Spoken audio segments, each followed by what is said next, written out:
सोचो एक ऐप का बैकएंड स्लो फील हो रहा है, यूजर को रिस्पॉन्स 5 सेकंड बाद मिल रहा है, लेकिन इंजीनियर मैट्रिक्स चेक करता है, API 50 ms, dB 20 ms, CPU सिर्फ 15%। सब फास्ट दिख रहा है, फिर यूजर वेट क्यों कर रहा है?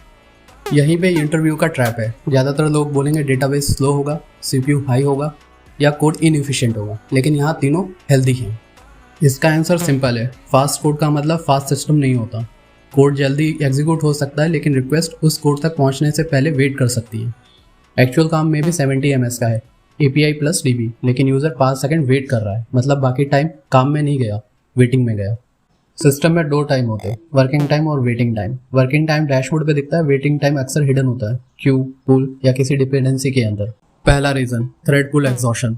सर्वर के वर्कर्स फुल है तो नई रिक्वेस्ट लाइन में लग जाती है। सीपीयू स्लो रह सकता है पर यूजर का वेट बढ़ जाता है। दूसरा, connection pool exhaustion. DB fast है, क्वेरी फास्ट है, लेकिन अगर फ्री डीबी कनेक्शन ही नहीं मिल रहा है तो रिक्वेस्ट कनेक्शन का वेट करेगी। तीसरा, डाउनस्ट्रीम सर्विस डिले। तुम्हारी एपीआई पेमेंट, नोटिफिकेशन या रिकमेंडेशन सर्विस को कॉल करती है, उसमें से एक स्लो हुआ तो पूरा रिस्पॉन्स स्लो लगेगा। चौथा, क्यू बैकलॉग। ट्रैफिक स्पाइक आया, क्यू भर गई और रिक्वेस्ट प्रोसेस होने से पहले ही वेट करने लगी। लेकिन ब्लाइंडली पुल या क्यू ब्लेम मत करो। अगर सिर्फ एक एंड पॉइंट स्लो है तो उस राउट का कोड या क्वेरी प्रोफाइल करो। अगर सीपीयू 100% है तो इश्यू कंप्यूट का हो सकता है। सीनियर आंसर ये है, हर सेगमेंट का टाइम अलग मेजर करो।